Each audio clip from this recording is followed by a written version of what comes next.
this book and the significant insights that it holds that you will hear about here in a few moments. If this is your first time at United, please know how welcome you are and how much we want you to come back for other events, lectures, audit a class, diplomatic immunity, no tests, no tests.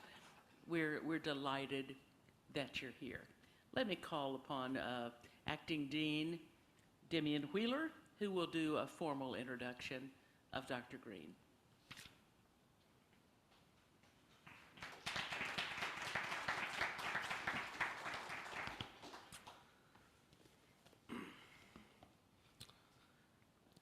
It was nearly 7 years ago to the day that Gary F. Green II first crossed paths with United Theological Seminary of the Twin Cities. In 2018, United undertook a national search for a new professor of social transformation, and we decided to conduct interviews at the annual conference of the American Academy of Religion. On the short list of initial interviewees was the not yet Dr. Green, who had the unfortunate luck of interviewing right before the lunch hour. But it didn't matter. Gary electrified the search committee. All of us were completely entranced as he narrated his journey from Division I college athletics to doctoral studies in pastoral theology. And we could barely contain our excitement when he began to describe his dissertation project, a critical theological analysis of the racial politics of professional sports in the United States, particularly the commodifying and dehumanizing depiction of the black male athlete as beast. After the interview, the committee debriefed and quickly decided that we needed to bring Gary to United, even though he had not yet completed his PhD program. All of us knew that he was a gifted young scholar, a cutting-edge cultural critic, and public theologian in the making. And all of us knew that his research at the intersection of religion, race, and sport promised to break new ground in theology. Friends, we are here tonight to celebrate the fulfillment of that promise. Playing the game, Embodied Brilliance Beyond the Moral Limits of Race and Sport, marks the scholarly debut of Gary Green. The book is incisive and imaginative, prophetic and playful, politically provocative, and theologically adventurous, constructively integrating insights from Black and womanist theologies, African spiritualities, and multiple academic disciplines, from cultural theory and social ethics to neuroscience and religion and sport. Gary examines the transformative power and theological significance of Black athleticism, arguing that the embodied brilliance, indeed the divine embodiment of Marshawn Lynch, Steph Curry, and Deion Sanders, among many others, disrupts the myth of a post-racial society, and more importantly, perhaps, contributes to the creation of new worlds, anti-racist worlds, worlds that lie beyond the moral limits and colonizing logic of white supremacy. Gary recently shared that writing this book has set him free, helping him find his theological voice and opening the floodgates of scholarly inspiration. Without a doubt, we are excited for whatever is coming next. In the meantime, however, we rejoice in the publication of Playing the Game and eagerly await tonight's panel discussion. Dr. Green is Associate Professor of Pastoral Theology and Social Transformation and the Director of Racial Intelligence Systems at United. Gary is a dynamic, engaging, and passionate teacher, and his creative and comedic approach to anti-racism work has pushed our community to interrogate the absurdities of white supremacy and cultivate racial intelligence both within and beyond the seminary. In short, Gary is a pillar of this school, beloved by his colleagues and students alike. We are so blessed to have this brilliant scholar and tremendous teacher on our faculty. Which brings me to a glorious announcement. 1 week ago, the Board of Trustees unanimously and enthusiastically voted to grant Dr. Gary Green tenure.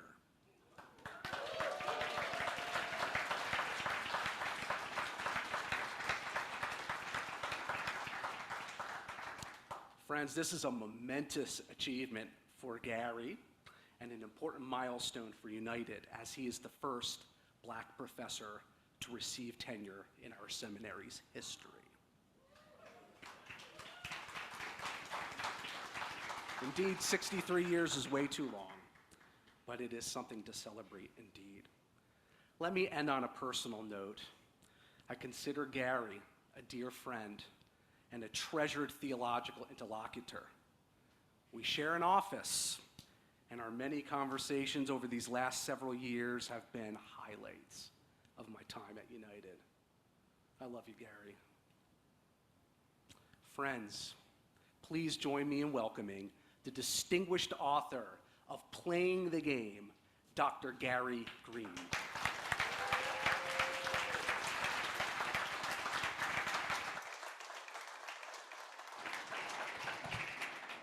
Thank you, DMin. Dean Wheeler. And thank you, Molly. Thank you all for being here tonight. I'm not going to say too much at this point because I'm itching to get into the panel conversation, and I know that's why you all are here.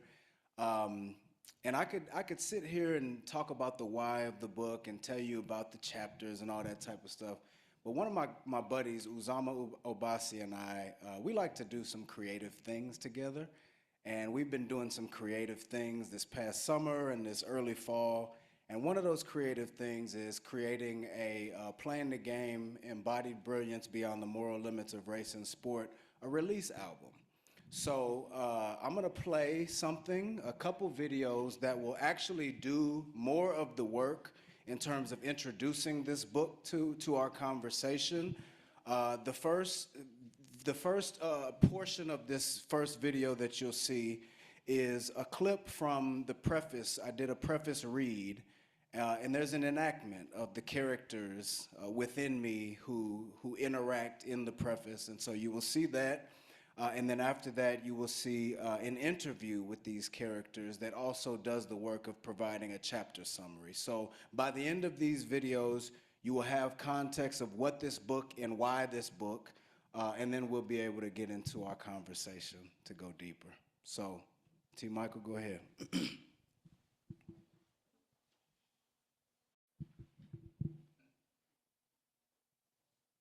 Perfect playground for a curious mind that never got to ask these kinds of questions in the Black church, at least not with the breadth that Black comedians had given me, or the raw honesty. The program itself was built on the recognition that being human means being relational, that whether we like it or not, we exist in webs of interrelatedness that form and deform us as people. Pastoral theology taught me to recognize the complexity of our existence, how we live in relation to constructed categories that are laden with power, and how we reproduce them. But what I appreciated most about pastoral theology was how interdisciplinary it allowed me to be. By nature of trying to understand the human from all angles in service to constructing more adequate models of care for marginalized people, pastoral theology left the analytical door wide open for the comedian and the athlete to return. In hindsight, they had been with me the whole time, just waiting to be let in. The comedian reminded me that life is a charade, a political game we play that has material consequences.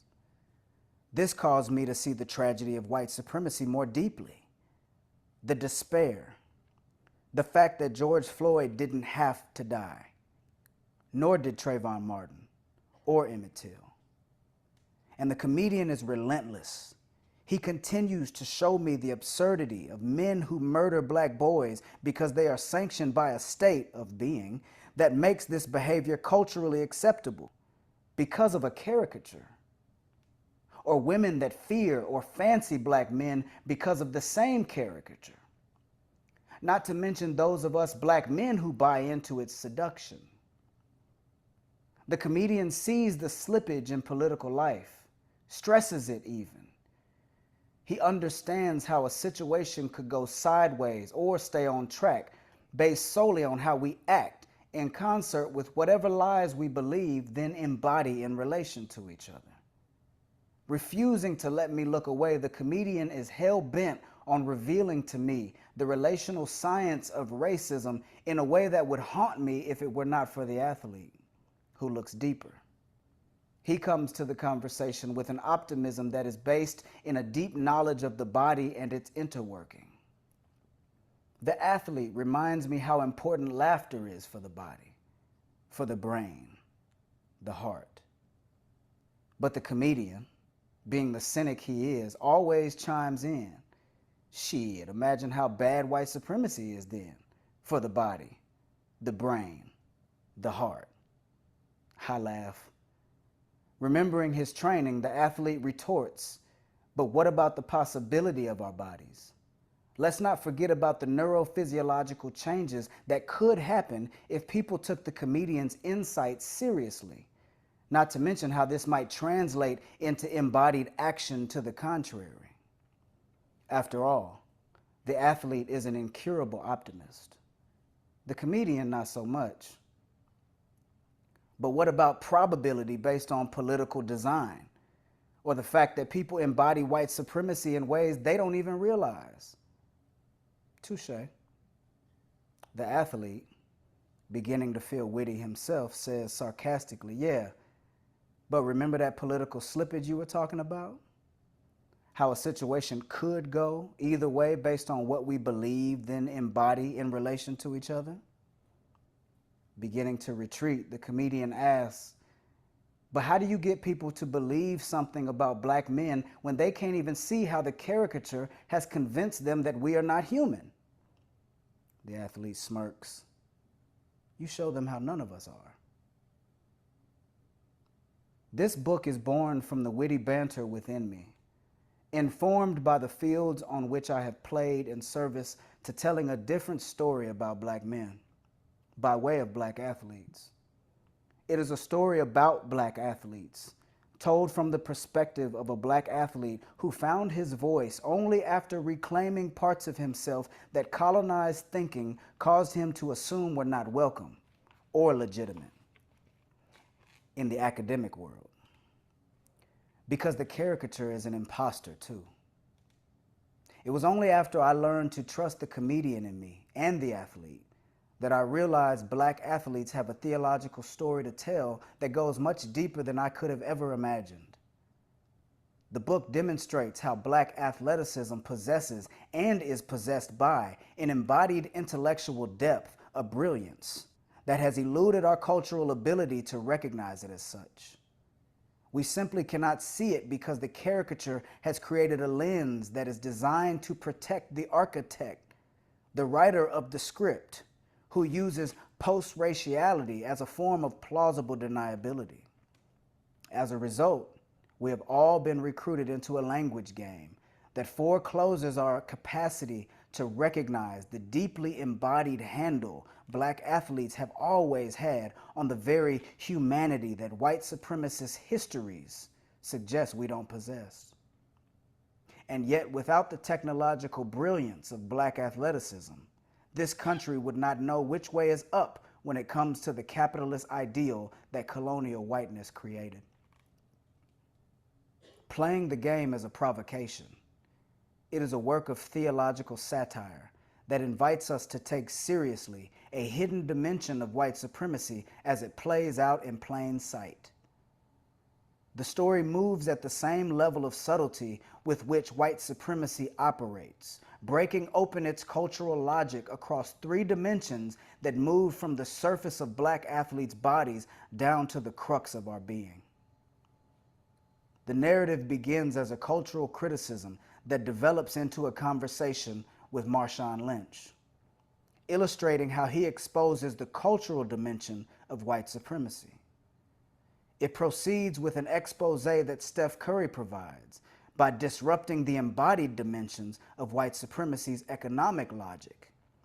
It then gets into the finer details of the way Deion Sanders, aka Primetime, disrupts the psycho-spiritual dimensions of white supremacy.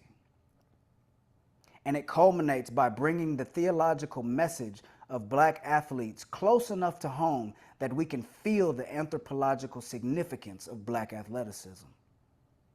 Hence, the theology of this book is sensual, but it only shows up as such after clearing the colonizing dross of doctrinal thinking. I am not concerned with finding the racist, but rather calling us all to account and inviting a deeper attention to be paid. Thus, Playing the Game weaves together the insights of social theory, black and womanist theologies, and neuroscience to tell a story that renders the caricature laughable as a way to make legible a new language by which we can begin to recognize the ways black athleticism already bleeds the categories and cultural logics of white supremacy, and how this illustrates the embodied brilliance of black athletes.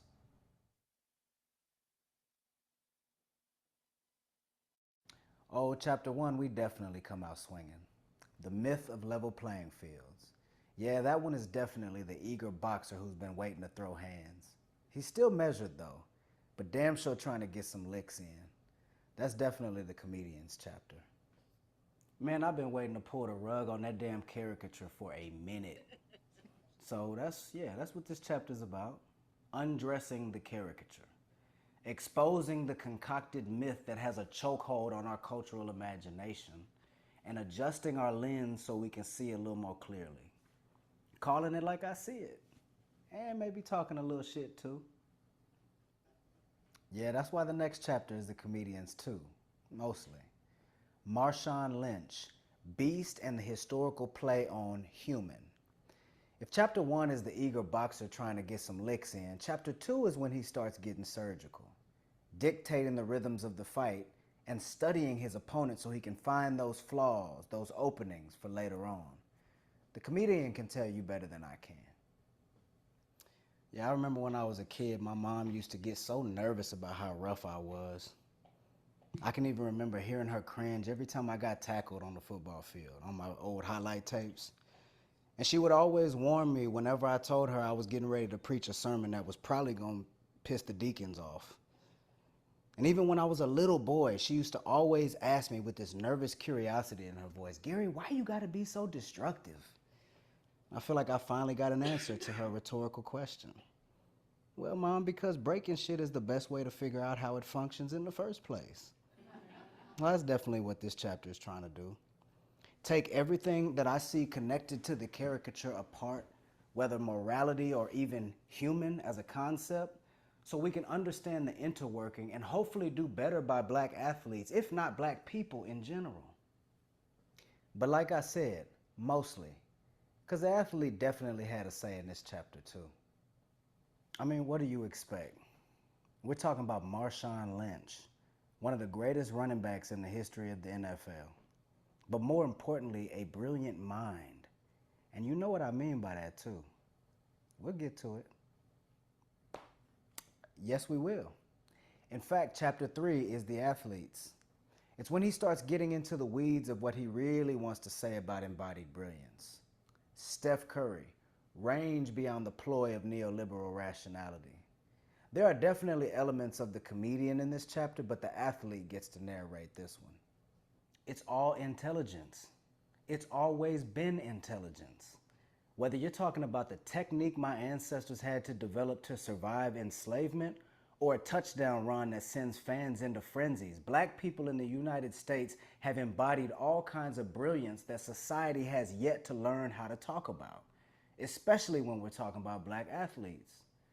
So Steph Curry gives us a master class in embodied brilliance, how athleticism itself is intelligence, and in so doing, he exposes the embodied dimensions of white supremacy. I think once we recognize this, we can begin to have a real conversation. And let me be the first to tell you, the conversation does get real in chapter 4. Deion Sanders, presence beyond the pool of respectability. This is the chapter when our boxer starts landing those body shots. At this point, he's found a few openings, and he's starting to tear that gut up. Let's ask the athlete about it. I mean, let's look deeper. Let's talk about embodied brilliance as it shows up in the psycho-spiritual lives of black athletes. Let's talk about primetime Deion Sanders and how he breaks through the logic of white supremacy's assault on the subjectivities of black men. And then, yeah, let's talk about faith or the black magic of belief in general. Let's have a theological conversation that lives at the level of our bodies and then see where we land. Well, damn. Who knew the athlete was a theologian too? A body theologian at that. But back to our boxer. What's the real reason for body shots other than to weaken one's opponent? You guessed it. Bring those hands down to protect the body and expose that chin. And in chapter 5, Embodied Brilliance Beyond the Myth is the chin check. The uppercut that lands as a plot twist that sends the conversation even deeper. And you can probably guess who wrote this one. Or we both this wrote chapter's this like chapter. both ours. How differently might we think about religion when we learn to take the ritual of sport or play seriously? Especially when we talk about play in a satirical sense. What might open up for us after we disrupt these colonizing logics? Yeah. And how might we think differently about both black athletes and our own embodied selves in this new clearing that gets created? Don't forget about the real MVPs though. Nah, they gotta read the book to find out who that is. Bet. Bet indeed. Happy reading.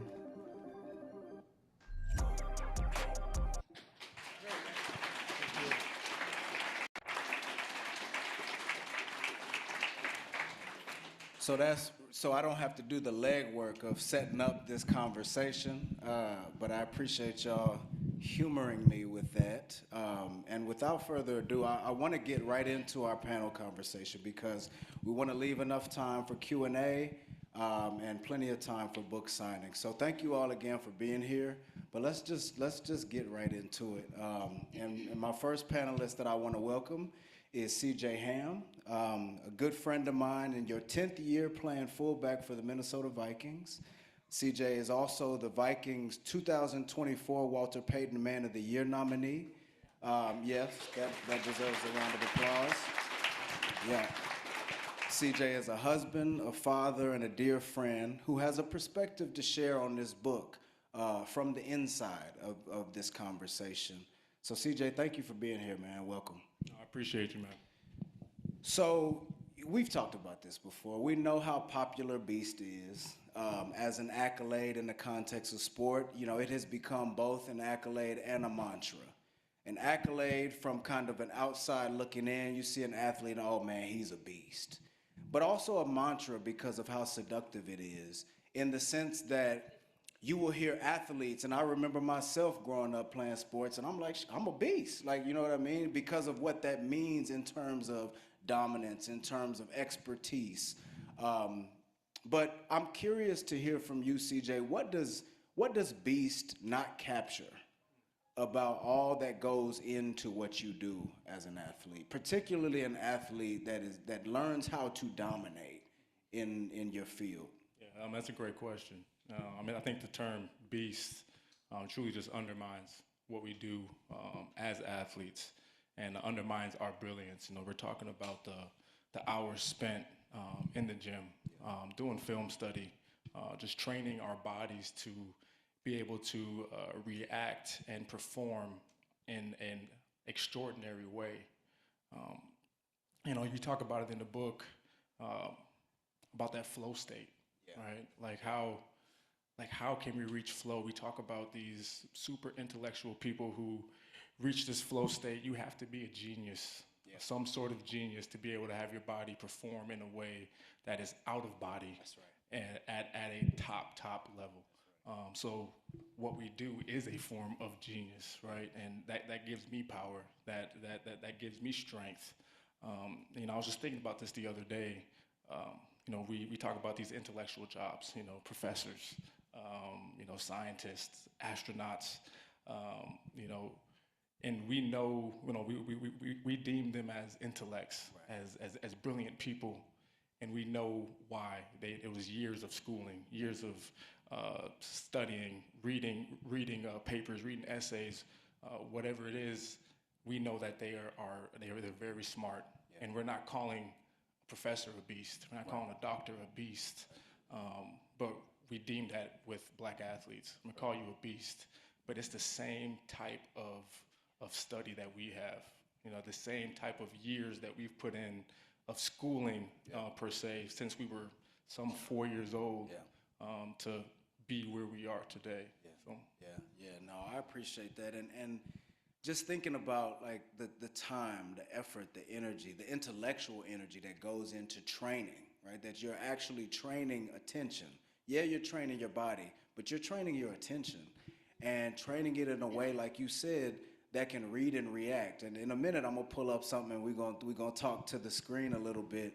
But before we go to that point, can you just say a little bit about somebody like a Derrick Henry, or somebody like a Marshawn Lynch, or people who, you see a Derrick Henry, it's like, man, that dude, like, beast is the only thing that makes sense.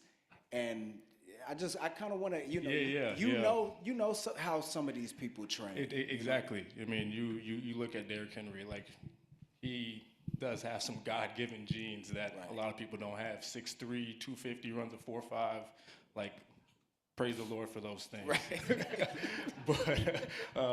But what people don't see, and I've seen via social media or just heard from other people, is the amount of time and work that he puts in to his craft. The videos I've seen of him running hill sprints with weighted vests and just putting his body through rigorous things to show out for all of you to see.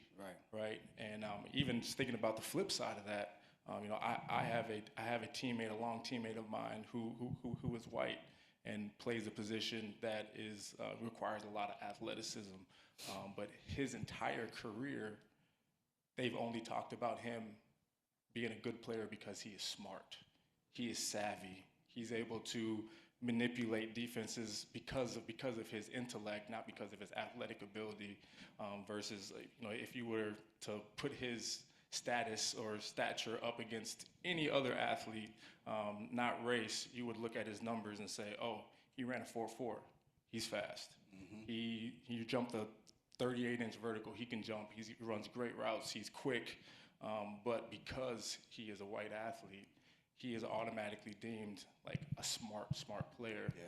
Where a lot of us black athletes do a lot of the same things and don't get credit for the intellect part, but the God-given ability versus the white athlete gets credit for the intellect part and not their physical abilities. Absolutely. And I since you brought that up, I've got to just name this, and then I'll go ahead and share this now. You might recognize this. We'll talk about it in just a second.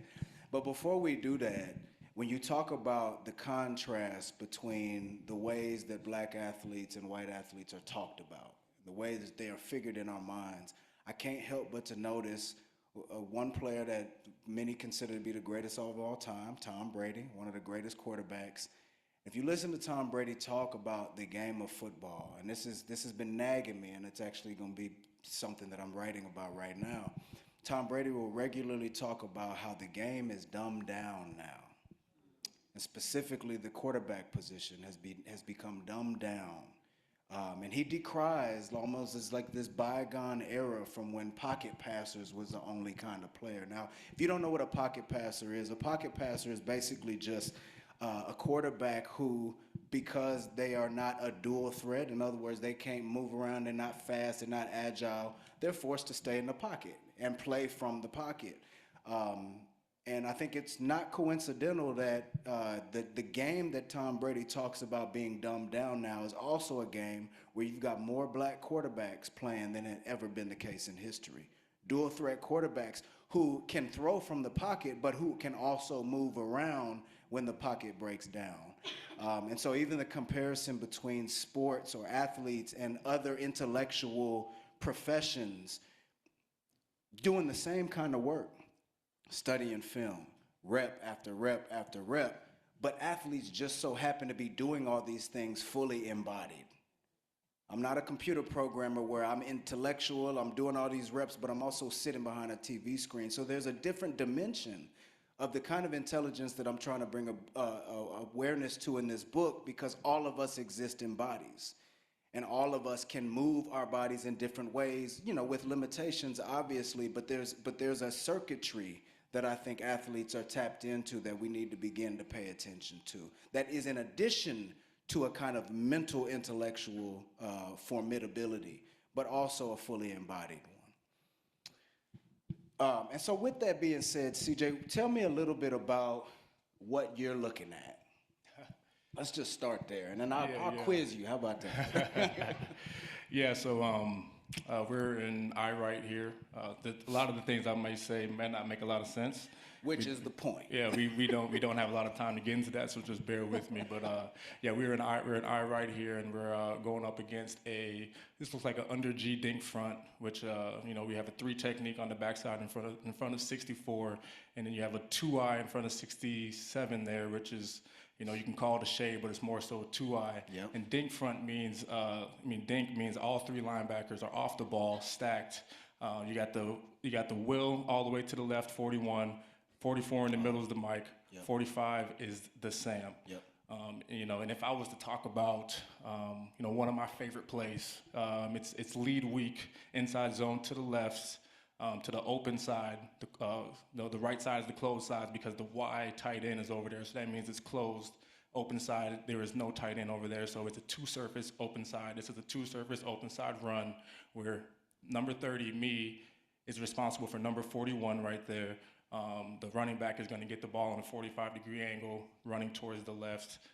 You know, just looking at it from the running back perspective, 33 and me both see that we have a 3 technique and a 5 technique right here. So we know if they're any good, the ball is probably not going to go outside, but we have to do our job to manipulate them to be able to, you know, stretch them horizontally where we know the ball's actually going to hit, probably more so in the middle of the field. So we have 74 who's going to block out on the guy to his left.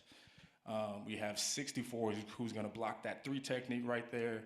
Then we have the center and the right guard are going to work a single, this is going to be work an A combination to the guy in front of them, to the Mike linebacker. Yep. 75 is going to work through the 45.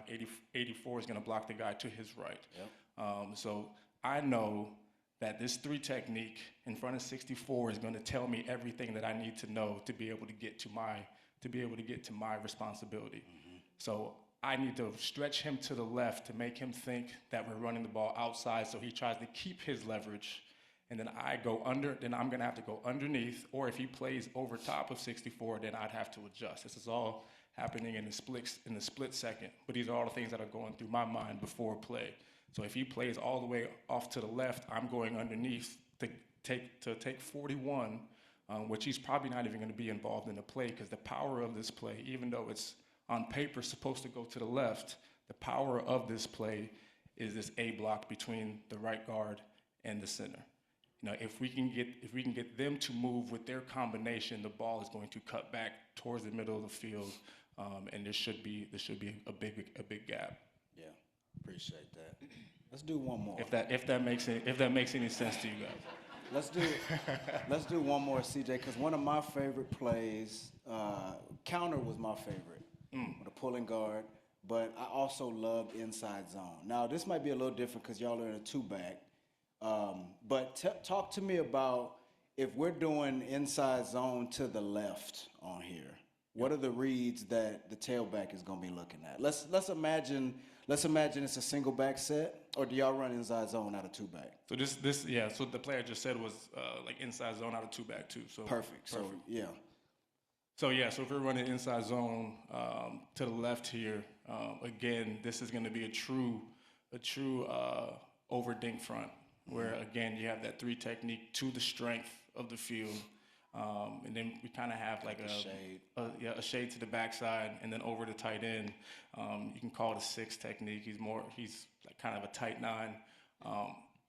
Sorry.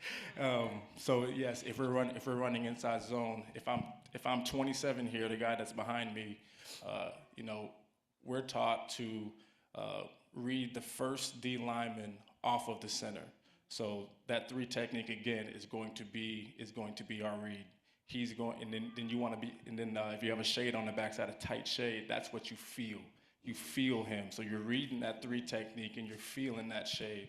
So again, I'm taking my steps. I'm trying to manipulate the defense with my eyes.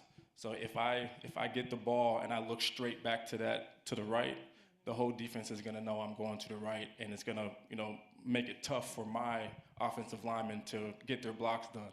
So as a running back, I'm getting the ball and I'm making them think that I am going towards the left. I'm going to keep my eyes to the left. I'm reading that 3 technique. I'm going to run as fast and as close to that 3 technique as possible, even when I know I can feel that shade getting washed, that guy close to the center getting washed all the way to the left. I'm going to keep my eyes to the left, and then at the last second, I call it strike a match. When you strike a match, you're right off the paper, right? So I'm going to ride the wave, get as close to 64 as possible, and then I'm trying to strike a match off of his right to hit the ball, more likely on the cutback in the middle of the field.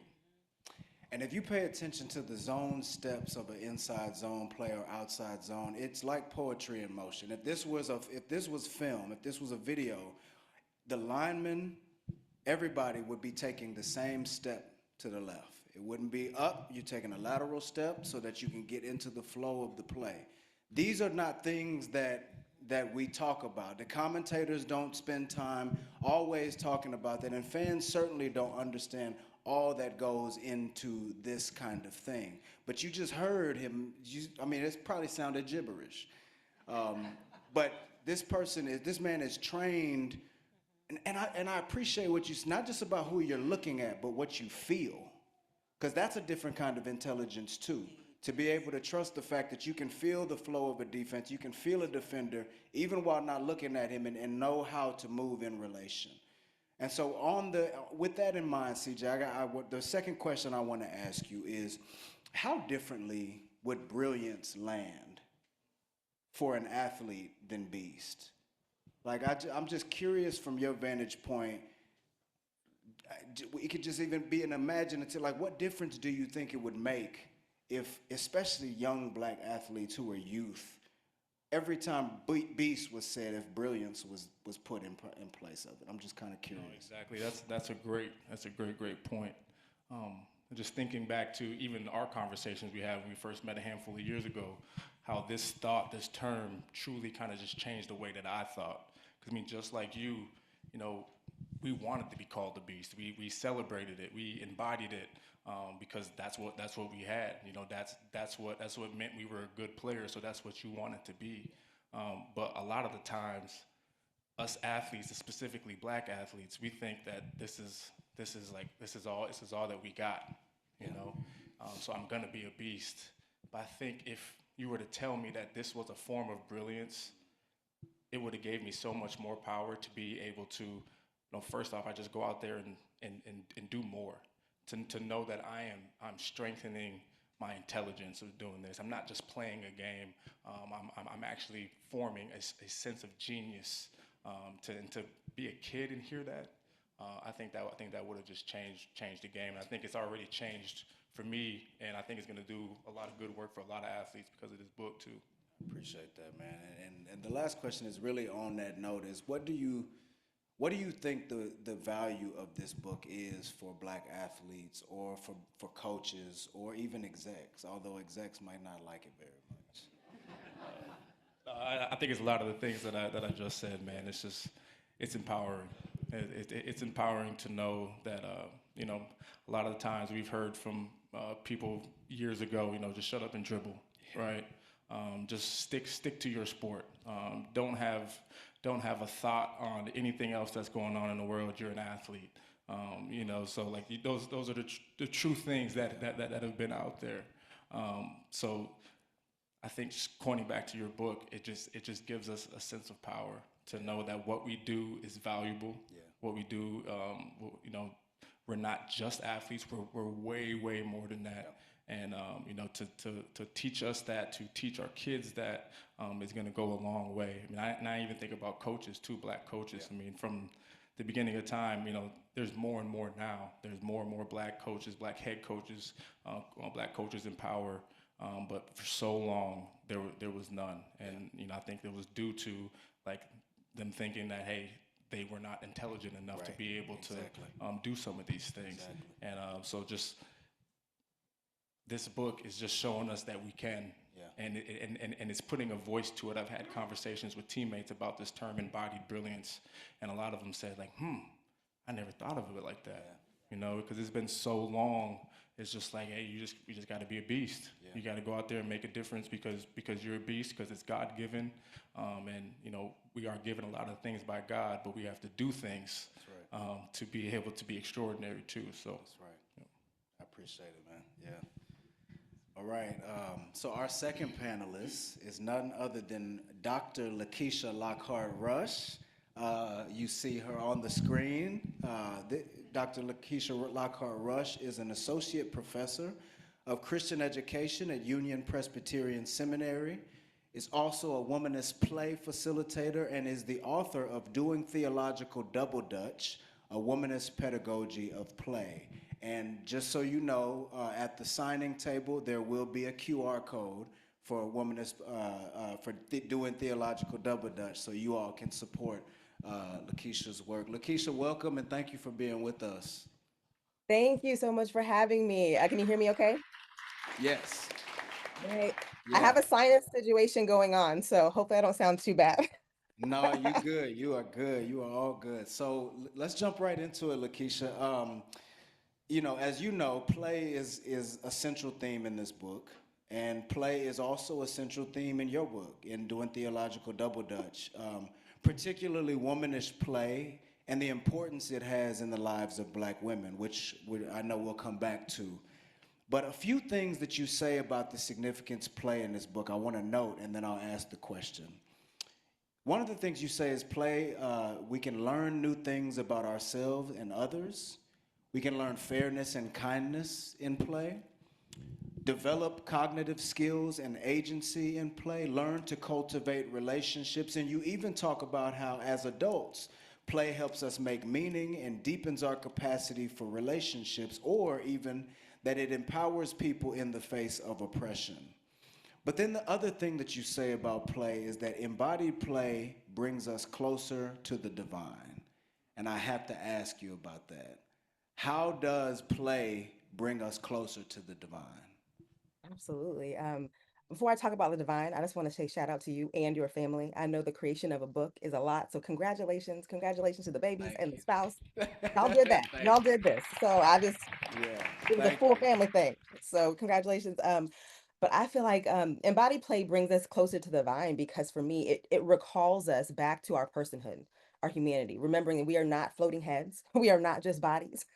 We are the combination of these things that are out in the world, right? And so part of how we move, it's not just recreation, but it's agency, it's identity, it's healing, it's resistance, it's all of these things, and all of who God would have us to be in the world, all of who the divine has created us to be.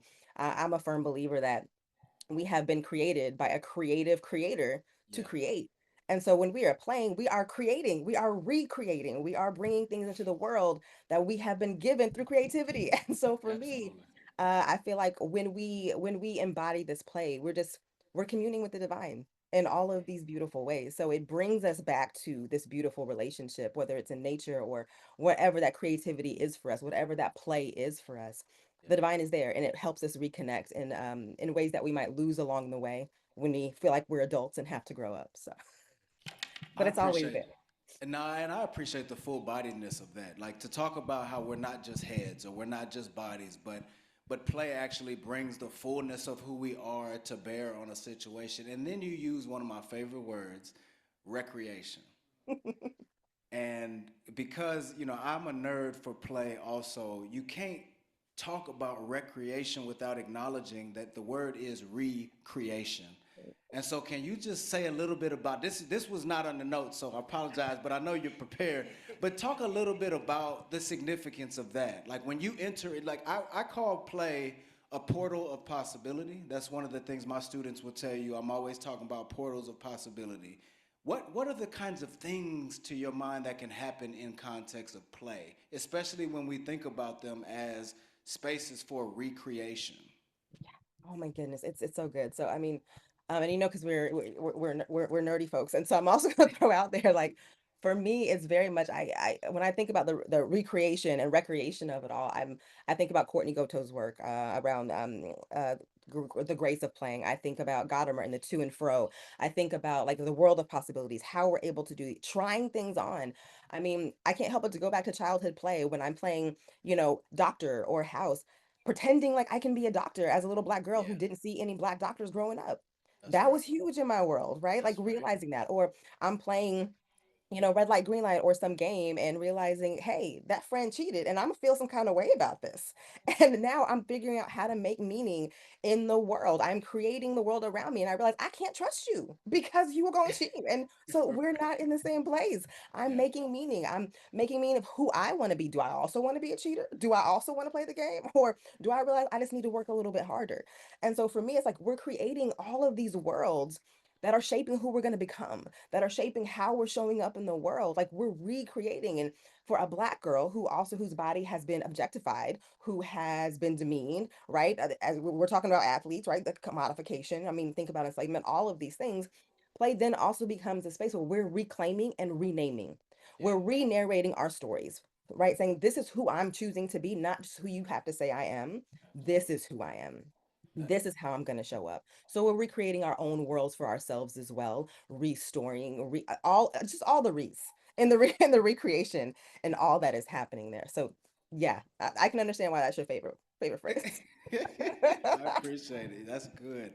Um, and there's a power to that. There's a power to existing in a space where you can name your own existence on Yes, your own terms, right? Especially when most of the spaces that you exist in have been named for you. for you. There's a revolutionary power then to me if I think about play in that sense. Um, and so, as an expert in play, which you very much are, I'm curious to know what comes up for you when you read this book or when you read this book. And specifically, like what contribution do you think this book makes to our understanding of play in general? And then we'll talk about more specific in a little bit. Yeah.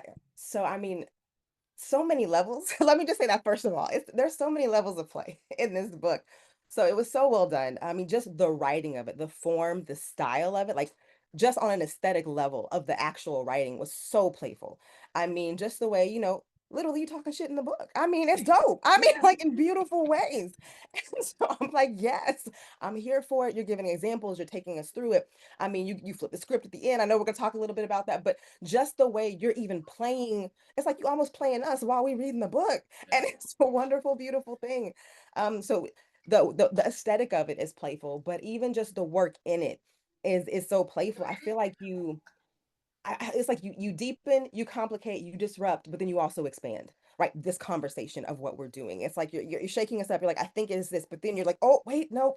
And so it's like you're definitely expanding the conversation of what play is and what it looks like and what it means, and especially from I mean, you're using womanist theology, using liberation, and so part of this is also you're bringing in this Black lived reality, right? And not just of anyone, but of athletes, of Yeah. sports. So you're bringing this into this conversation and saying how we can also, as we play, have a critical lens and examination of the dehumanization and commodification of Black athletes. Yeah. And so I feel like that's really, really powerful. And I think that definitely expands the conversation as we think about play. Oh, it's fun and happy. And yet, there's a part of it that we have a lot of work that we still need to do. And so I appreciate like the critical lens you also take to how we play, how it shows up, right? And what that means. And I mean, even just the language of what embodied brilliance. I'm like, man, that is so playful. How are we bringing this in there? What does that look like? So I feel like you're giving us new language, you're expanding the discourse, you're really opening this up to play where it's not just one thing, but offering a critical lens at the same time. I think you do a really great job, and I'm excited. I've already like I'm ready to put it in my class. So Yeah, yeah, right on, right on, right. right on. Okay, so not just as an expert in play, but as a womanist scholar who is similarly concerned about some of the things that this book is speaking into, um, what contribution do you think it makes to our racial understanding? And let me put a caveat on there.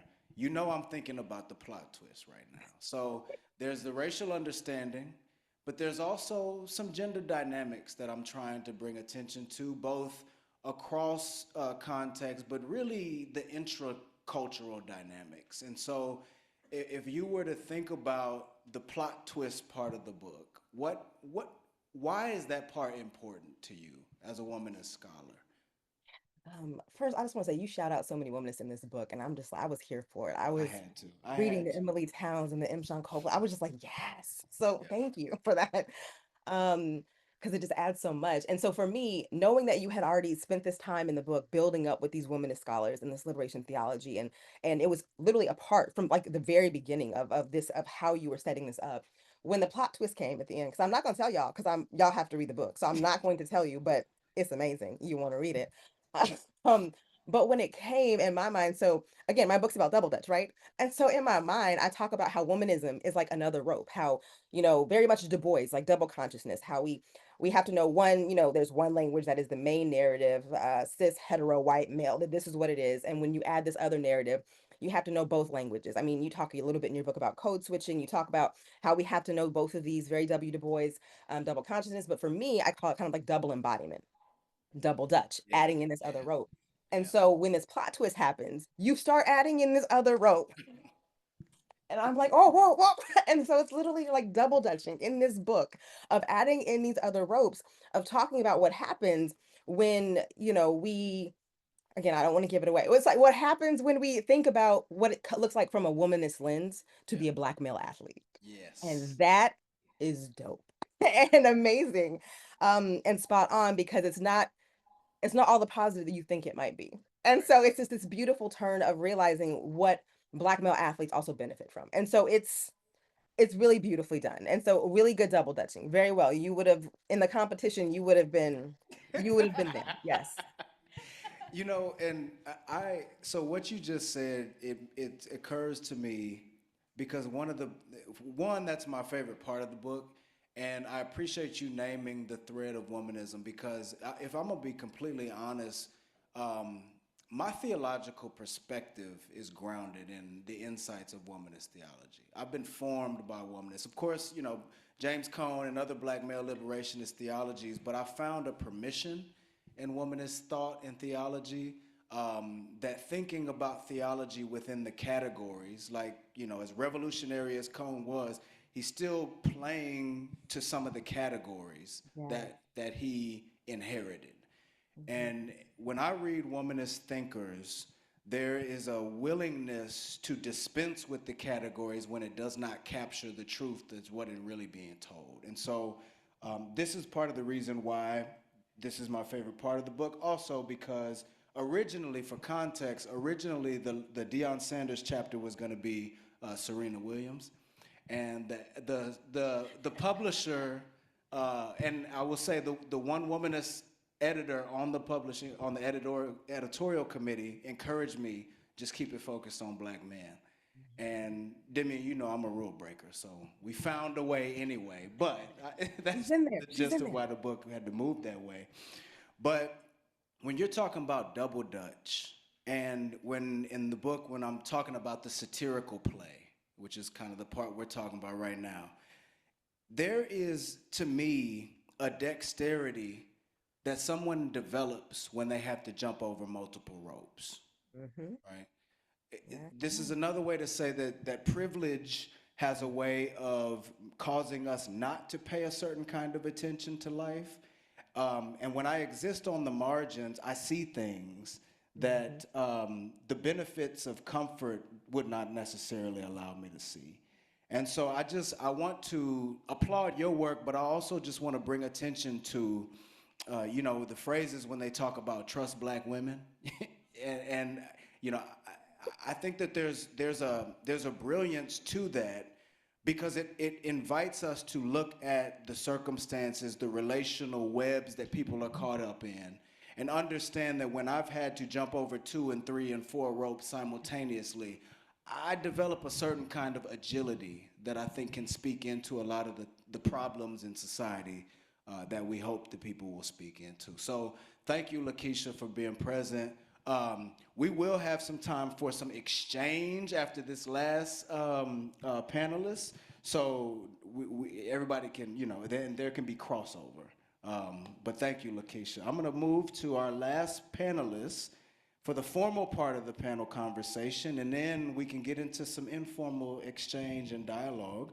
But Tamice Spencer-Helms, nonprofit leader, scholar practitioner, and a theo-activist, and I would also say public theologian, so you can claim that for yourself. Also works with our admissions team here at United, and is also a doctoral student that will defend their DMin dissertation on December 5th. And yes.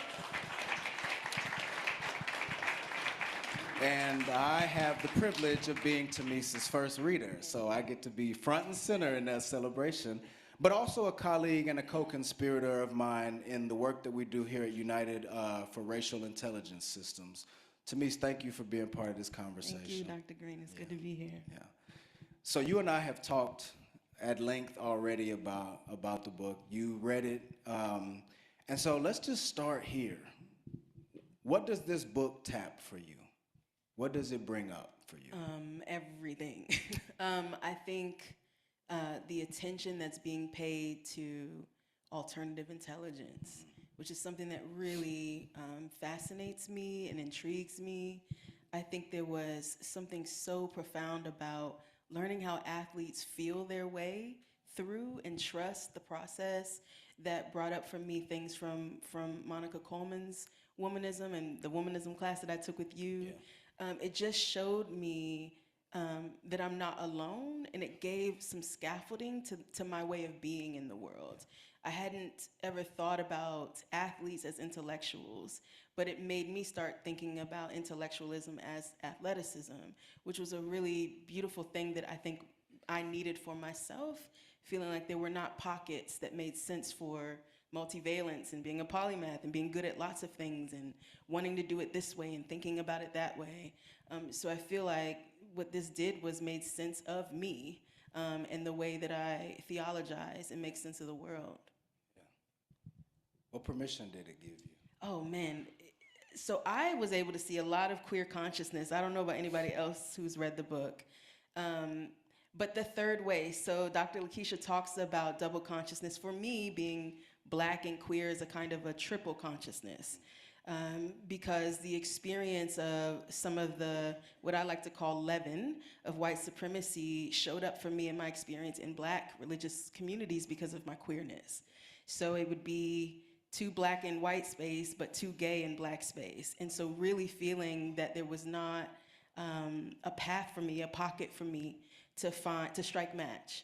Yeah. And so what this book did was say, here is the path. It's embodied brilliance, that we are spiritual muscle who are figuring out how to pay attention to possibility, which is something that I think especially Black queer people are attentive to already and sort of embody. Yeah, thank you for that, Tamice. So one thing I know about you is that you pay attention to cultural logics. And this book, if anything, is a grappling with cultural logics. Not just white supremacy as we talking about it as a moral failure or at a moral level, but really trying to get into how does this play? How does it function culturally? How does it move like a logic where people can play it out and not even be trying to, or not even be aware that they are? Right. Because it exists in this kind of, in the interstices. So From your vantage point, what does this book disrupt or rupture Right. as it relates to cultural logics? Right. So my doctoral work is doing formation from rupture and thinking about para-ontological models for formation because we are trapped within the logics that have been created for us by white colonial consciousness and white imagination. So many things exist on a binary, but I'm a non-binary person. So it was very hard to navigate a culture that says you're either this or that, and in fact, what makes you this is the fact that you're not that.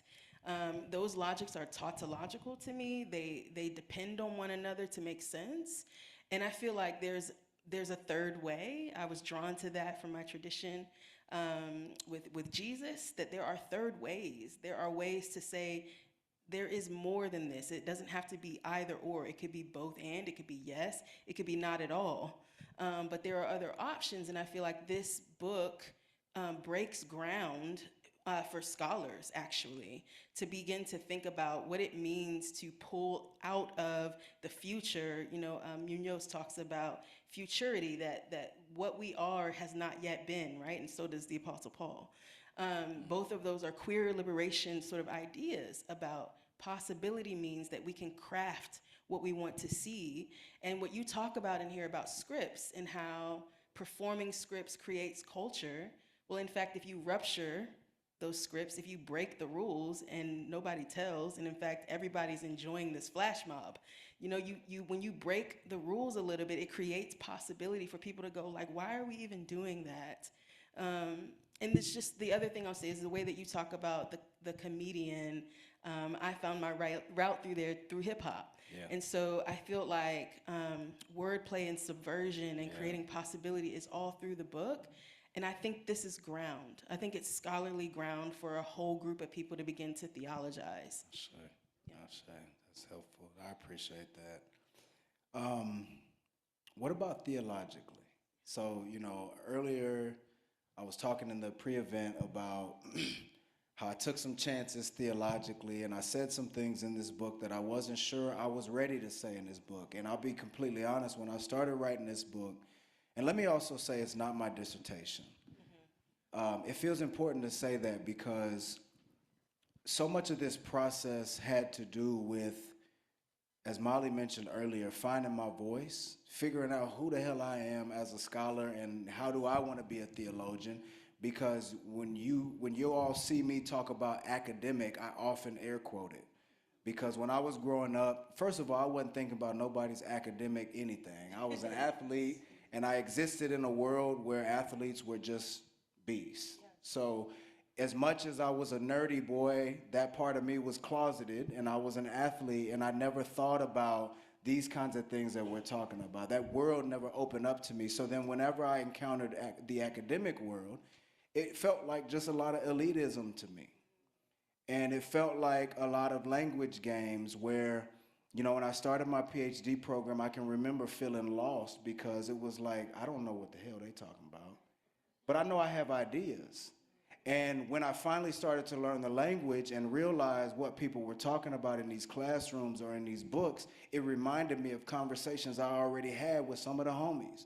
I'm like, oh, so these ideas are just as profound, but not put in this language that is inaccessible. And so I've always had this strange relationship with being an academic or being a theologian.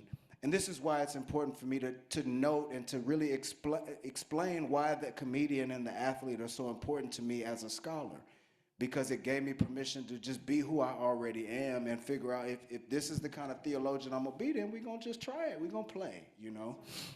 And so it was a big deal, and it surprised me to see how far I was willing to go theologically when I was writing the book.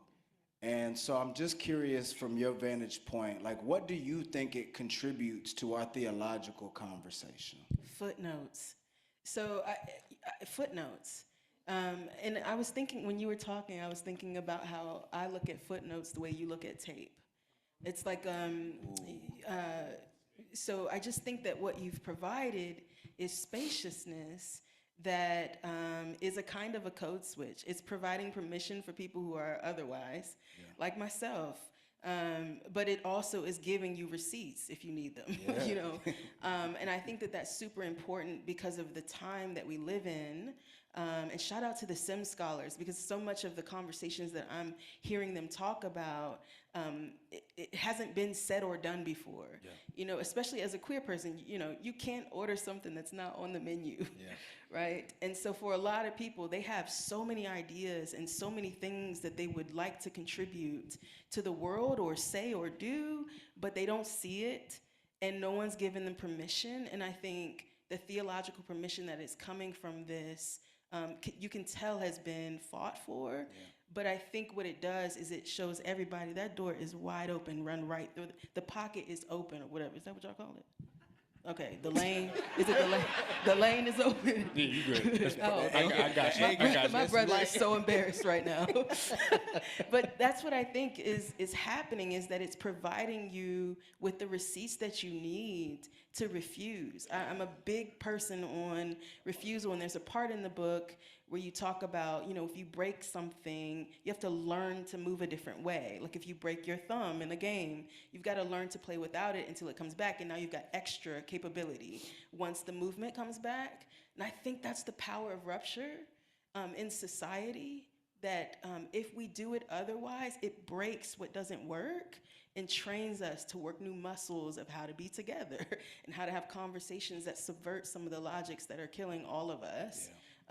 And so I'm deeply appreciative for it. And I think the footnotes, y'all look at my thing looks like my old Bible used to look. So you can see I think for queer people in particular, they will see there's a training of attention that happens when you're a queer person, and you will pick that up in the book. Not that that's what you're doing, but. Well, that's part of it, though. It's part of it because, I mean, even outside of the ways that we might talk about gender, right? There's a queerness to consciousness that we all experience. This freedom with which we can deploy ourselves in different scenarios. Code switching is an example of that intelligence. How, and not just code switching that Black people often have to perform, but think about, you show up to your grandmother's house and you talk or act a little bit different than when you show up to your best friend's house. And how easily and quickly we turn that on, right? We do it intuitively, we do it effortlessly, but we don't usually call that intelligence. And we also don't talk about it in a way that brings attention to how we are paying attention and the ways that we can train our attention. And that's one of the things that I see in athletes, is I see athletes as exemplars for human beings in general on how to train your own attention.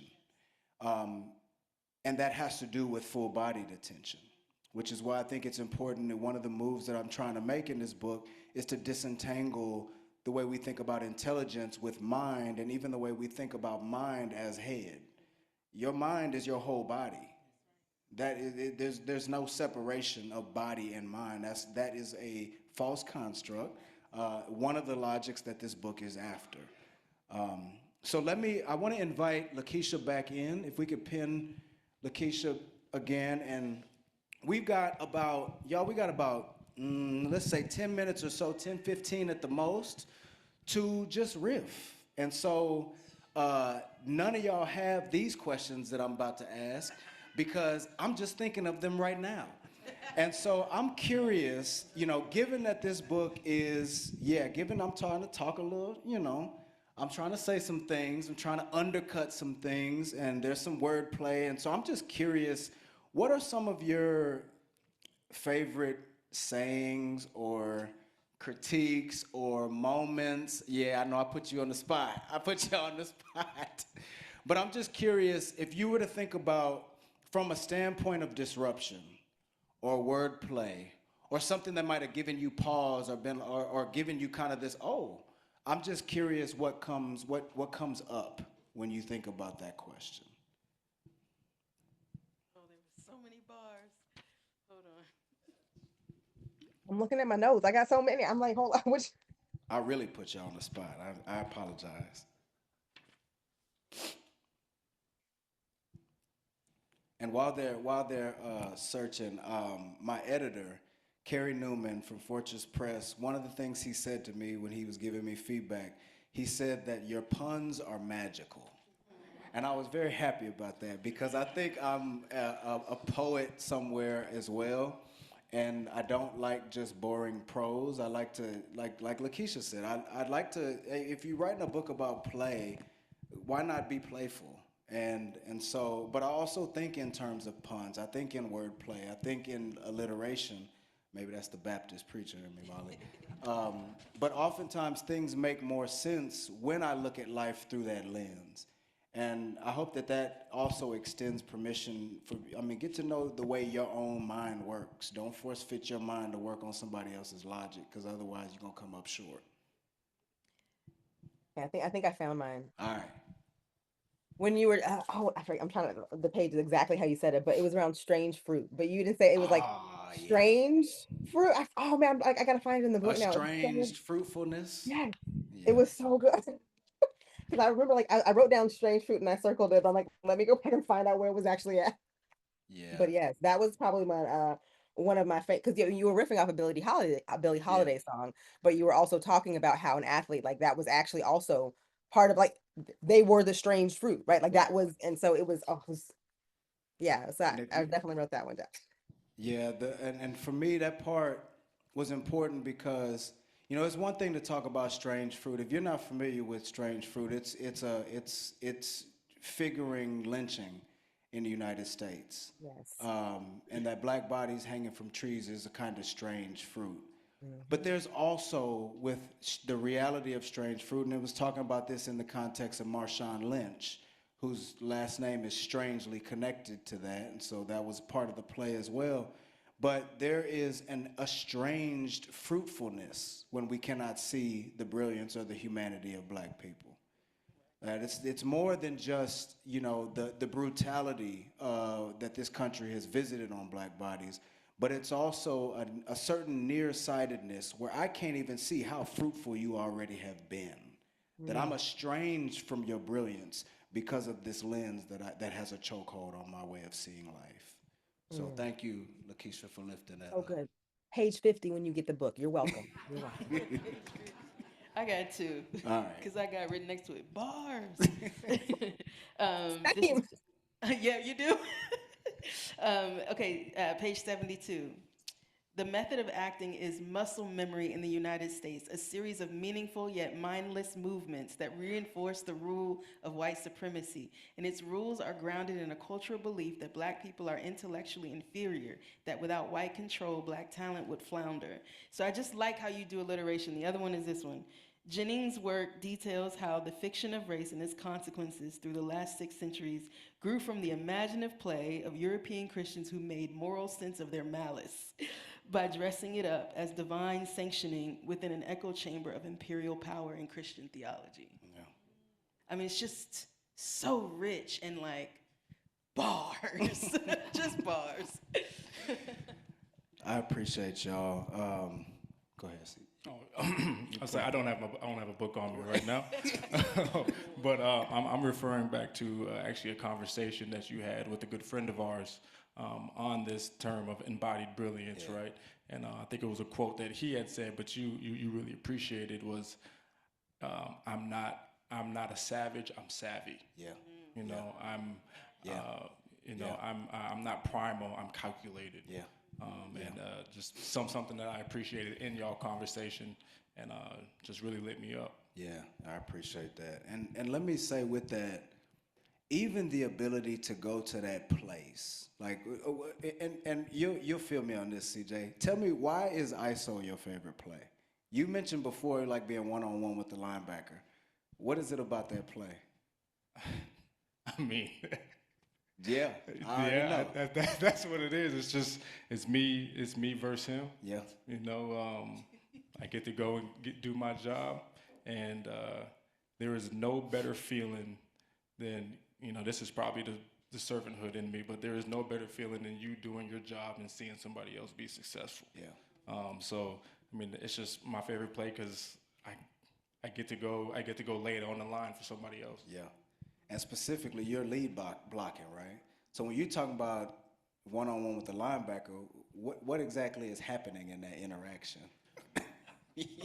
a lot of physical things happening in that interaction.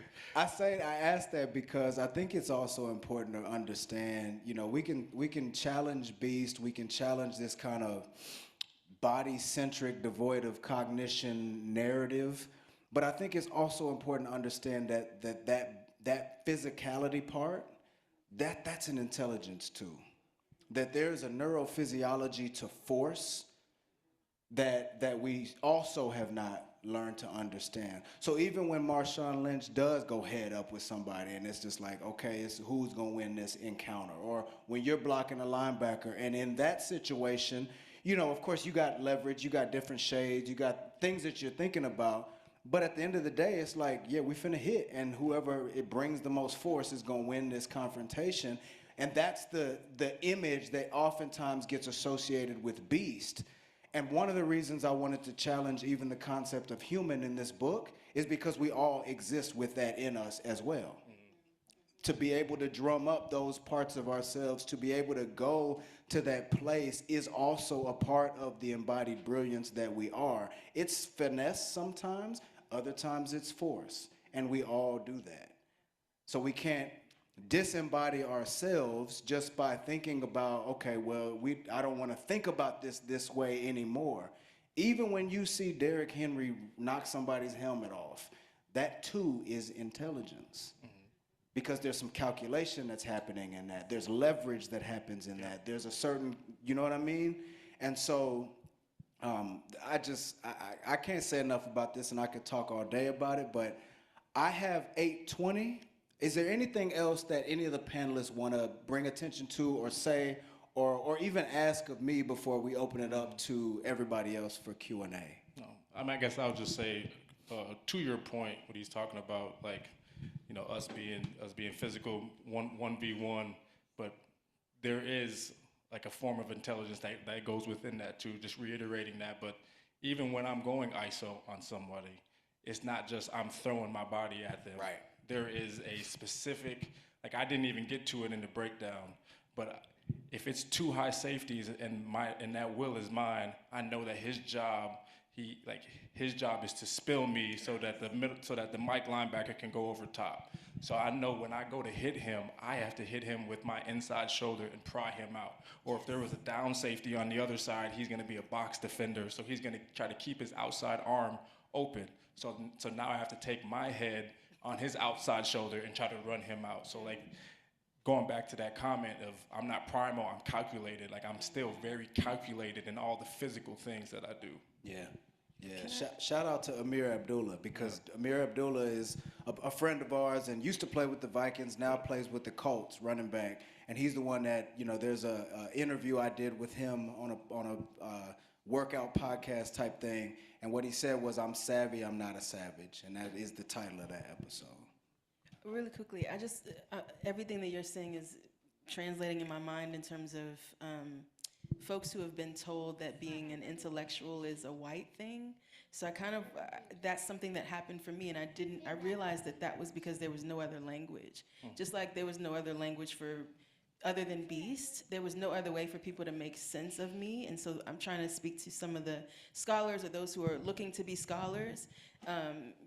I think what's happening now is that we're getting more terminology to make sense of you and to give you permission to be in the world as you are. I think that the way that I exist in the world is I look at logics like linebackers. And so I feel like there's a sense in which those of us who are feeling like we've been told that we're otherwise or we don't fit. I think what Dr. Green has done with this book is give you permission and footnotes. Indeed. Thank you. I want to jump in, but I didn't want to. Yeah, go ahead, Lakisha. So I just want to say another phrase that's sticking with me, and I feel like, again, as I'm thinking about this book, is the perpetual pregnancy of play. Yeah. That you say. And I just feel like that's exactly what this is. It's so chock full of play in the play space. And again, the theologian in me is you do so much. You are so expansive in this. And yet you are still bringing in Willie Jennings, Kelly Brown Douglas, M. Sean Copeland. You're bringing in Emily Towns. I mean, you're just bringing in some of these powerhouse voices. Yeah. in your work, but just to support it. Like your voice is clear and throughout and is wonderful. And yet these, like, I love a footnote too. So I'm like, yes, I'm here for all of the connections and Monica Coleman that you're weaving in such beautiful ways while talking about Marshawn Lynch, while talking about Steph Curry, while talking about prime time and bringing all of this in. You just do it in such a brilliant way, literally embodied in brilliance in the way that you're creating this. And I'm just, as an educator, as someone who does play, I am so much gratitude for you for creating this, for putting this out in the world, for just expanding this conversation, and in particular, the kaleidoscope flip script that you do at the end when you bring in this womanist piece is just, it is all the things. And so I am uh, thank you for this book, for this gift, for this word made flesh in the world that we need. And so I'm just grateful for you. And I'm still not going to tell y'all what that is at the end because you need to go read it, and it is glorious. But thank you for that, and thank you for doing it your way, and being true to that. It just it reads clearly, and yeah, thank you. I appreciate that. I appreciate you all so much. This panel, just saying yes to this invitation, to be in conversation with me, taking time out of your busy schedules to engage the book, to think about these things, to come into this world with me for a little bit. And I want to go ahead and open it up to questions from the audience. And so we've got a microphone that someone will pass around. At the close of this question and answer period, Molly, before you do the official close, there's one more thing that I will show. So, anyway.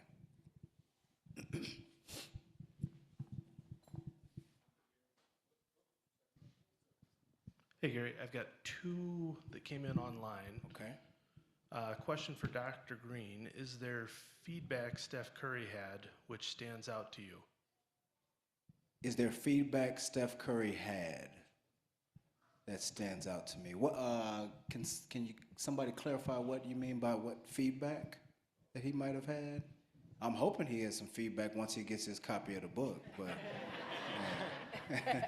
especially since he just published a book where he apparently is also talking about flow. And if you hear Steph Curry talk about what he does, it looks automatic, and it has become automatic, but he has trained that attention so much where he shoots like a machine now.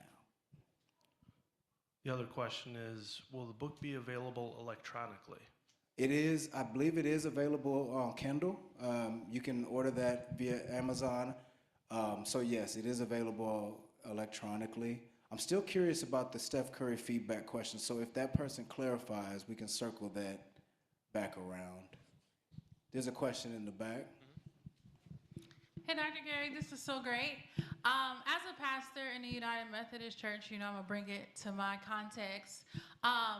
What would you say are ways that pastors, particularly BIPOC pastors, we have to live an embodied faith while white people tend to think about faith in Jesus? Yeah. And so what would be your recommendations for intentional play, looking at it from a theological framework, but then also from sports, to get them in their bodies? Because they're doing that embodied brilliance, but I don't think that they know that. Yeah. And how can we stretch it to make play a regular practice so that when they are in these predominantly white spaces, their body doesn't become the target of the oppression they experience daily? That's a beautiful question, Reverend. Thank you for raising that. I think the answer to that question was in what you shared, is that we getting in our bodies, especially in play spaces, because, when I'm playing, and I would say also in community, I think oftentimes what happens, especially for BIPOC spiritual leaders or pastors, is that you're isolated,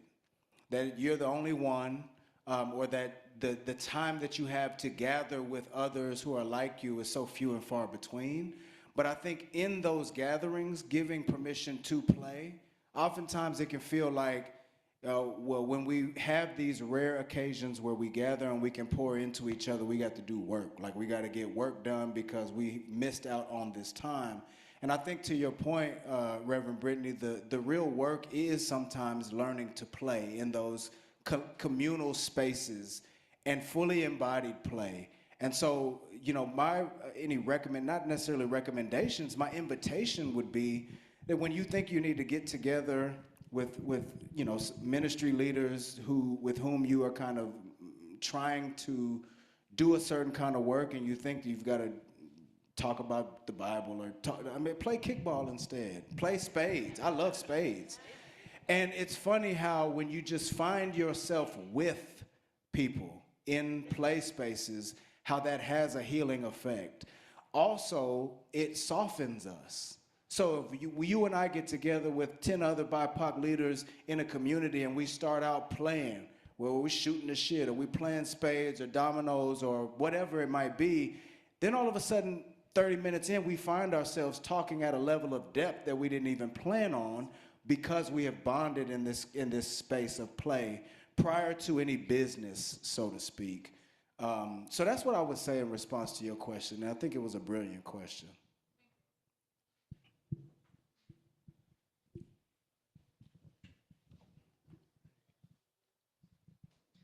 Hi, Dr. Green. Thank you so much to you and to all the panelists tonight. And I have a question for anyone who'd like to respond about the interplay between play and performance when you're playing in front of a crowd.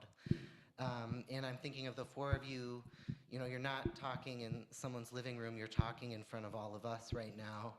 And I think there's probably a huge difference between playing touch football in your front yard and playing in a packed stadium. And I know the book, which I've read partially, also deals with interacting with crowds where there are mediators, like sports commentators or journalists or interviewers who are maybe interested in replaying old caricatures or established caricatures. And I'm wondering if you could speak a little bit to the skill of being savvy to how to retain softness but also be protected in play spaces that have the pressure of eyes. Excellent question, Lux. And I will say Lux just recently defended their thesis that I got to read, and it was brilliant, so congratulations. Do one of y'all want to take that question about performing in play spaces, particularly when there's a crowd? I know, CJ, you have a lot of experience performing in front of crowds, but yeah, expectations or the last part of the question, how you kind of maintain that softness in the midst of having to perform in this kind of way. Yeah. I'm going to go because I can see Lakisha was about to go. I would say alternative intelligence. I really have to tap into ancestors and like how to regulate my nervous system to know it's okay to be me and that I'm not the spectacle, the system is the spectacle. But you've got to be tapped into something that makes you brave enough to do that, because doing that causes a rupture that makes more people do that. And like the book says, when you perform, you create culture. So enough people going, these logics and these rules are harming all of us. Someone being able to stand in that and hold the door open actually creates new culture eventually. So I think to me, it does have to do with, train where I'm putting my attention so that I can be unafraid of the expectations or the side eyes.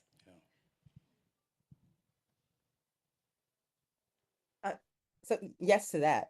And the little bit that I would just add to that is just that it's not without risk, right? It's not without the backlash or what might happen. I think you talk about Kaepernick at some point in the in the book as well, and you talk about like, yes, it is shaping culture. Yes, it is doing this, and it is also there might be consequences and there are backlash, and so that is all part of it. Play isn't just yay happy and wonderful. Like there are part of what I think that we talk about play is it can hold critique, it can hold lament, it can hold grief, it can hold, rage. It can, I mean, all of the things. And so I think part of knowing that when it is in this performance space and being yourself, that there is an inherent risk, especially when you are in a minoritized body. Yeah. And how that shows up and what that means and what that looks like, and how much care we need to handle, right? If we're bringing that softness, and how sometimes that might turn into hardness for protection, right? And what that means and how I might need to protect myself in a different way because of the risks that are inherent in there. So I feel like it depends. It depends on where you are. It depends on the situation. It depends on where I'm performing. It depends on, if this were a panel that didn't look like the people on the panel, this might be a different conversation. Yeah, So absolutely. all of that matters. And so what it looks like and how it shows up, I think depends on the situation as well of where the Yeah. performance is and what is being performed. Very well said. I mean, I don't think I'll have a great theological answer by any means, but I can speak to my experience. And a coach once told me that, in the realm of sports, the same people that praise you when you up are going to be the same people that dog you when you're down. So screw both of them. So I mean, it's really a mindset thing, and when you say screw both of them, you got to just remember who are you doing it for, what are you doing it for, and focus on that.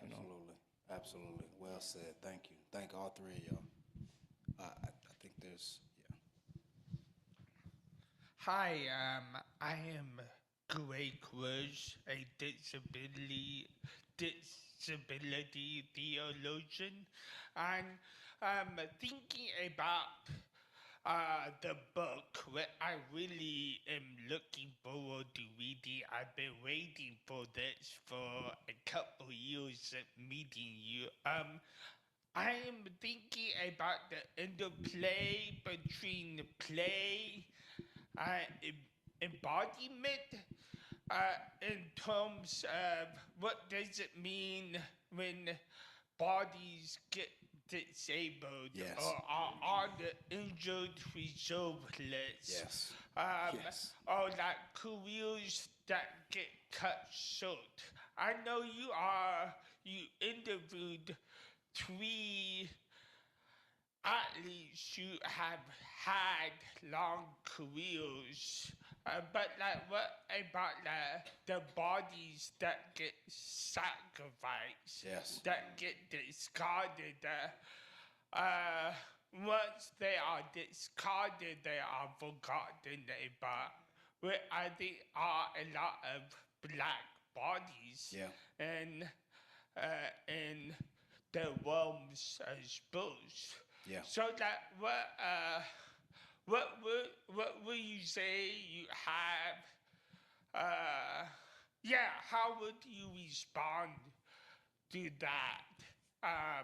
With a disability theology lens. Absolutely. Thank you for that question. And it's good to see you again. It's been a minute. Part of the reason why I wanted to, and admittedly I didn't get to go as far down this path as I wanted to, but I did a little bit. And part of the reason I wanted to challenge human as a category is also a kind of way to challenge the ways that we normalize certain bodies or normalize certain cognitive kind of norms, and really to trouble norms in general. If when you read the book, you'll notice the way that I define athleticism has more to do with a person paying a full-bodied attention within what I talked about as their genetic reach. And you can look at that, by birth. You can look at that situationally, like you break an arm or you break a leg or something like that, and all of a sudden you're limited in terms of how you can move. But for me, I truly believe that each of us is an iteration of the divine, however we show up in the world. And so for me, athleticism is about, on your own terms, honing the art of paying whatever kind of full-bodied attention and what that looks like for you. And so as far as like physical disabilities, I think, or whatever kinds of disabilities, I don't even like the language because it references a norm. If somebody is said to be disabled, according to what? According to a norm that says we all should move this way or talk that way. It's part of the reason I have problems with the DSM, because you put categories on people based on norms that are constructed based on spectrums when all of us exist on the spectrum. All of our minds work completely differently.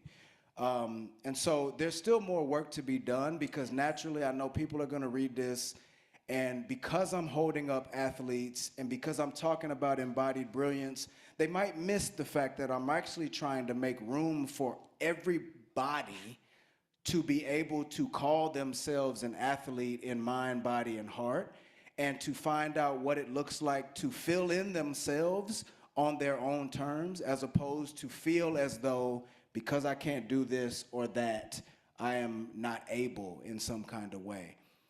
The other part to that is that we cannot even talk about athlete without talking about what athlete is defined in reference to, sport. If science was considered a sport, scientists would be athletes. And so I think much of the world that we live in, society is largely, my social transformation students will tell you one of my favorite things to say is all this is made up. And I mean that in a way because it imposes itself. The norms that we create to structure our existence impose themselves on people that do not neatly fit into the categories we've constructed. And for me, I think the priority is to go back to what I said at the beginning of this response. We are iterations of God. I mean that literally.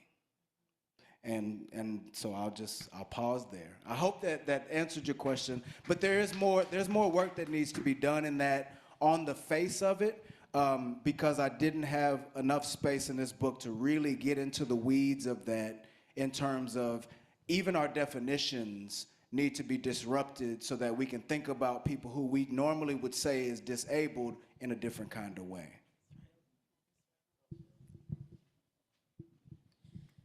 Tanya, yeah. It's really great to be here. I'm just so proud of Tamice, I just gotta say.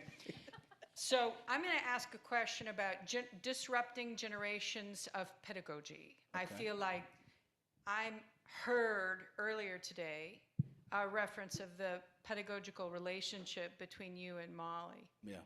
And I know there's a pedagogical relationship here between you and Tamice. And I'm thinking about Tamice's work on disrupting in college campuses that are designed not for Black bodies. And it's gotta be some kind of way for you to be in this space and creating a new kind of pedagogy. And I'd love it in this institution of learning if, we could just speak to that for a moment, because there has been a way of doing it that I feel that you're speaking us into a new way of being it. Thank you for that, Tanya. Honestly, my impulse is to defer to the scholar of womanist pedagogy. And so, Lakisha, I don't know if you want to respond to that. I don't mean to put you on the spot, but I think it is at least worth noting that you've written a womanist pedagogy of play, and you're making a contribution specifically as we think about pedagogy. So if you would like to respond, I can say something too, but I'd love to hear your thoughts. Well, I feel like what I can speak to, because I don't know the dynamics. I heard you and Molly, and then you and Tamice, so I know a little bit of that relationship. I don't know the first one with Molly, Yeah, but my assumption is like that was someone that taught you, and now you're teaching Tamice, and so for me, I'm thinking about like generational, right? Like, but not really but through that, and Yeah. and the one thing that kind of comes to mind as I'm thinking pedagogically is like what I feel like so often happens in communities of color, which is community and mentoring, right? Like how we realize like we're not the holders of all the things, right? Like, but there has to be a space of mutuality, of growth, of how we do that and how we teach it and how we cultivate space, kind of like you do in what was it? Again, the perpetual pregnancy of play, and how we give people space to own their brilliance, to come to their own in their brilliance, to come to this space, which a lot of mentoring relationships, especially in doctoral programs, that they don't have that kind of playful space. That's right. To try things on, to try it out, to see what it can be. And so I think there might be something to kind of how you're teaching with this perpetual pregnancy of play, and curating. I think they would call it like a ludic learning space, right? Like this playful learning space, like, and curating a space where Tamice can be brilliant, where maybe Molly created a space for your brilliance to shine and for you to come into your voice, for you to ask the questions, for you to wrestle with the tensions, for you to say, this isn't human. Like, let's figure out some new language. Like F these categories. Like, no, right? Like, but sometimes we need space and permission for that. So I think there is something to how we teach and also how we cultivate and curate the proper environments in order for that to happen. And so I think there is definitely something there around how that's happening and what is happening and in the specific relationships in which you all are engaged. I think there's something to, I think, your own phrasing of the perpetual pregnancy of play and the curation of the space. that you're doing, just from hearing. That's brilliant. The only thing I would add to that, thank you, Lakisha, is, when I think about my relationship with Molly and I think about Tamice and I put a note in the acknowledgments about Molly Marshall, because for those of you who don't know, so when I graduated from KU, I entered into a Master of Divinity program at Central Baptist Theological Seminary. And I applied to what was called the CREATE program, which in many respects is very similar to our SIMS Scholars Initiatives here at United.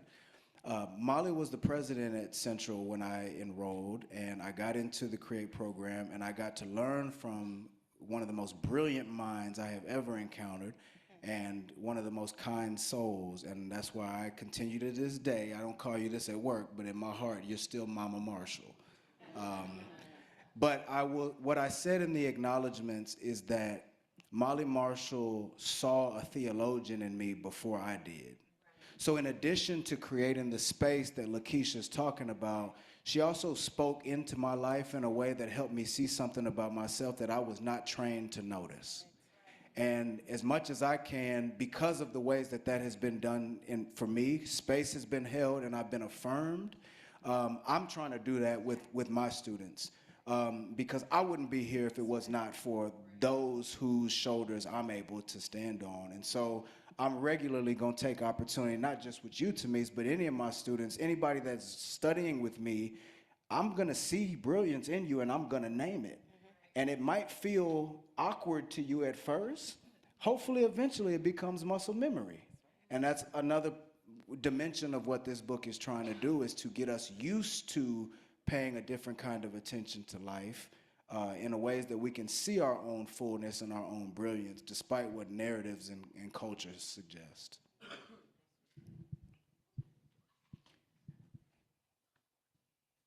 Any other questions for any of the panelists? Yes, sure.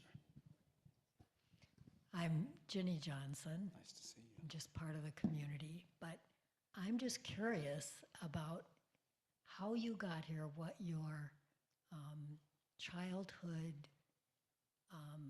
religious training or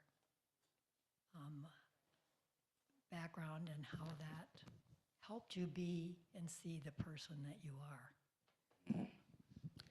You said childhood and religious training? Yeah. What was your religious? So I grew up Background Baptist in South Central Texas.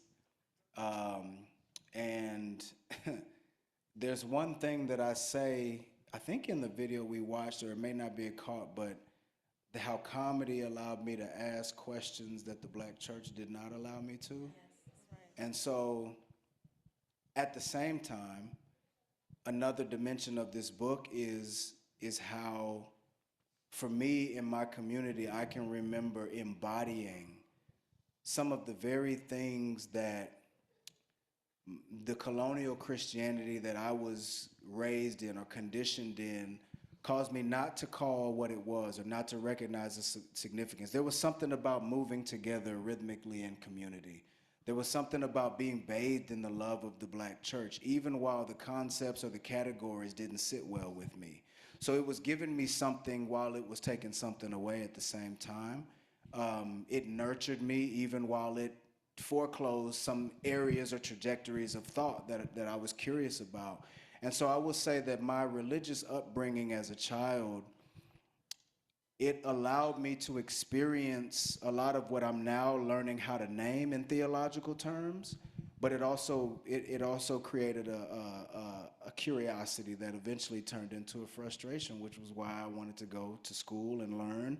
I used to tell myself I'm going to be the person that's training pastors, because it was just, there were problems, and a lot of the problems that I saw weren't just because what we heard, it wasn't because of some kind of pathology, but I got to also pay attention to and see the ways that Black religious belief in itself was caught in this colonial cauldron where you weren't really even free to think outside the box, because to draw too much extracurricular attention to yourself individually or as a community was a problem. And so knowing that as human beings, we need community, and being able to hold that intention with why some of my queer brothers and sisters left the church, or why they stayed in the church, because the community is something we still need. There was just a lot of dynamics that shaped me, both for good and for ill, I think. Yeah.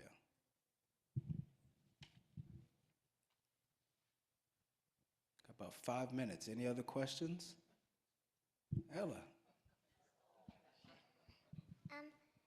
My one question is it only in sports where they call black people a beast, or is it only in football, or is it in other sports too? Excellent question. Excellent question. It's not only in football. It's actually, that's a good question, because there are ways that beast has, it might have begun, or not, it didn't begin. It begun in antebellum slavery. And it has been re-articulated through Jim Crow. It has been re-articulated in this kind of late stage capitalism that we live in. And while it is prevalent in football, it's in basketball too, it has become a kind of way to celebrate someone's greatness. So now I've heard Simone Biles called a beast before. And so it has become a celebration, but it still remains an underhanded celebration, because what you know as a gymnast is that Simone Biles is not just a beast. Simone Biles is brilliant. She does things that are unfathomable, and she has literally created skills in gymnastics that they could only call the Biles. So when you talk about technology or technological advancement, I mean, that's the epitome of brilliance, is that you've done something now that does not have a name, so they name it after you. And so I appreciate your question. And, people, they talk about it in law, they talk about it in other professions. Oh man, he's a beast or she's a beast. And Spike Lee said it one time to refer to Adam Driver, one of the actors he worked with, and he was like, he's a beast. And so it is a well-intentioned way to try to give somebody their flowers. The problem is that it sticks to black skin in ways that it doesn't stick to white skin. Yeah. And it also shows up in policing in some ways that I think we're familiar with.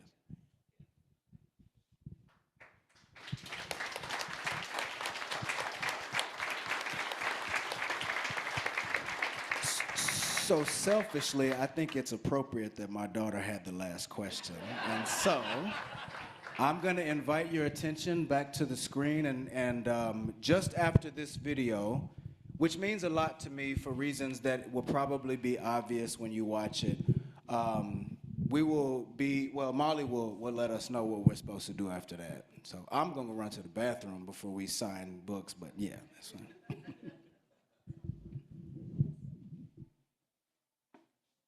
You have Michael, you should have the saved version, not the YouTube.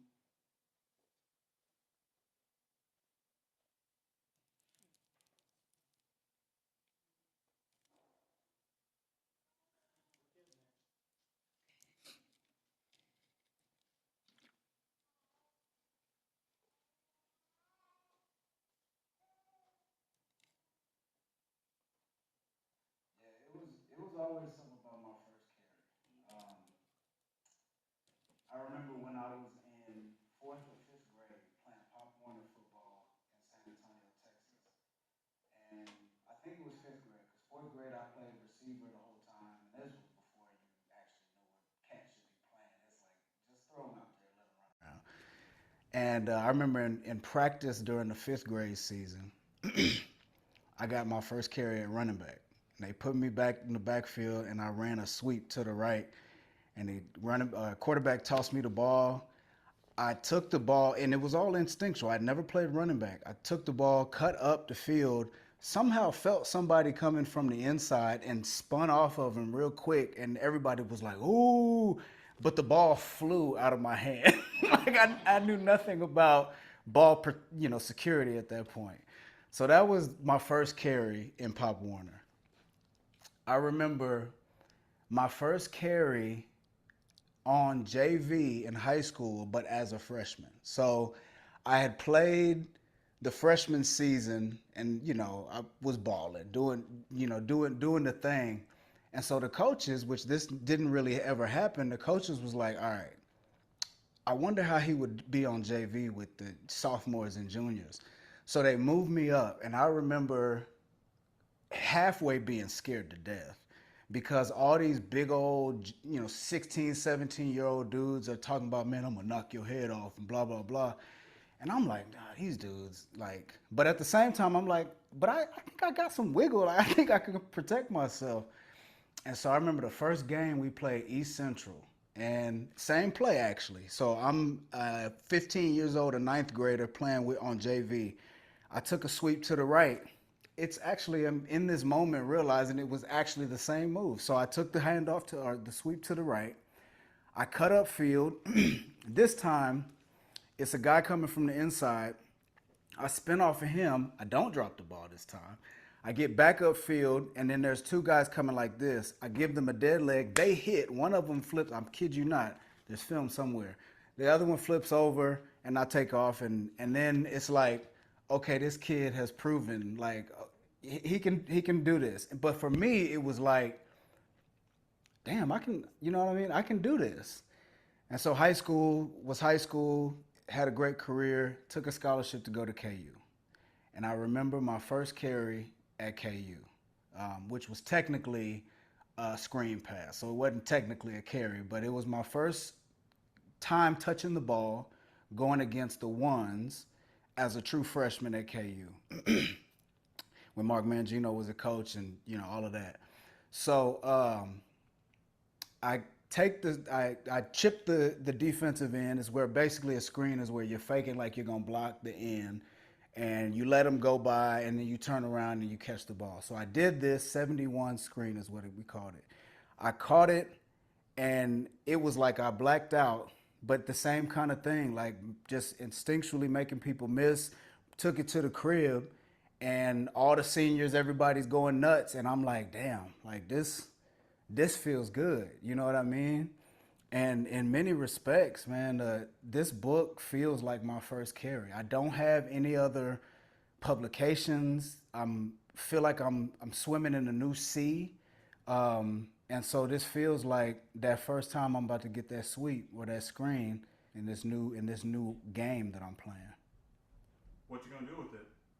Shit, I'm gonna make a play.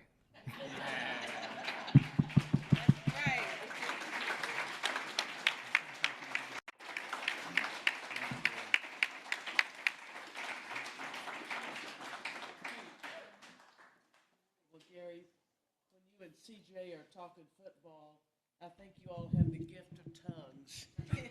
I think you all have the gift of tongues because I didn't know what you're talking about, even how to line up. Thank you, panelists. The joy of what you've done tonight, Gary. This is a fine party, and we're so very proud of you. And we're so grateful for all of you to have been with us this night. Please know how welcome you are here. We'd hope to see you again. Don't forget, we've got some cake over here, and we'll have an author's table in a few minutes where Gary can sign books. And thank you, Lakisha, for being with us. So Yes, good. Thank you so much, Lakisha. And please, y'all, give a round of applause for these panelists.